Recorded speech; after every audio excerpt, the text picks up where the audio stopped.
और जितना भी रोज हमारे गाना बजबनी लागत है जवानी कट जाई लॉकडाउन में जब यार के ना भइले रे खाली जादू जी के दूध से न हिले नहीं सारा गाना होई केहू के ना गाल गली सब गाना होई लेकिन एगो माई के छोट मोट वंदना होई। अच्छा बबुआ रे हाँ भाव बा कैसे कैसे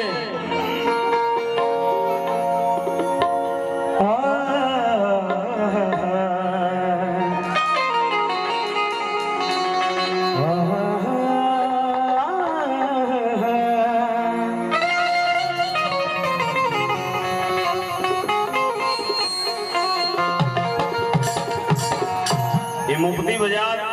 हमारा खातिर हमार घर बा हम अपना घर में आइल बनी कहीं प्रोग्राम करे नहीं की आइल अपना घर में आइल बनी और बड़े भैया अजीत भैया के सौजन्य से कार्यक्रम रखल गइल बा बहुत ही खूबसूरत कार्यक्रम होता और साथ ही में हमारा बहुत ही खूबसूरत म्यूजिशियन टीम मंगल भैया के टीम बा पिंटू बाबा पिंटू भैया सब लोग बा उद्घोषक हमारे दिल के राजा इंसान हमारे संदीप बाबा हैं। एगो माई के वंदना हो जाई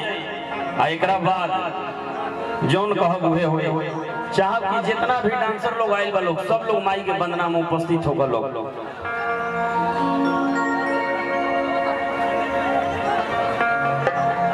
और अंदीप भाई अगर मंच के आसपास बानी तो वो आ जाए मनदीप भाई अंदीप भाई ढोलक प्लेयर आप भी आ जाइए।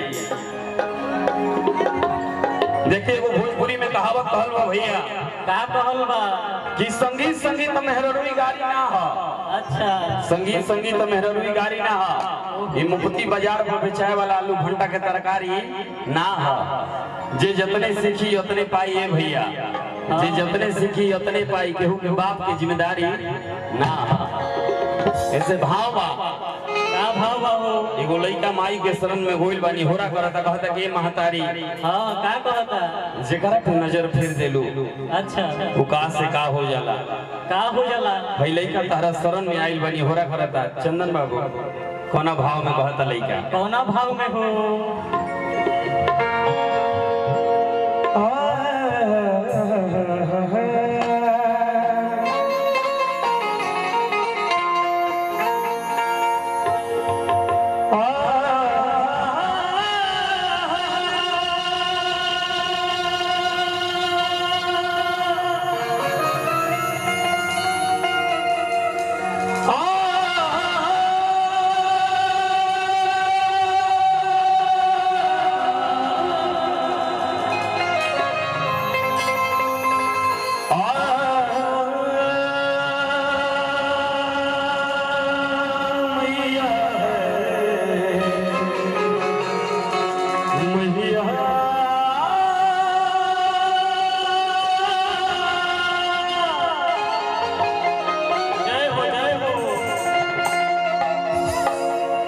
माई सरजी लगावत लइका कहता कि माई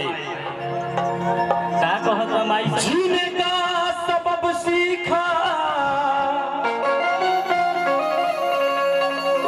माता के फकीरों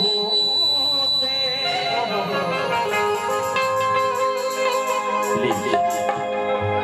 लइका कहता कि माई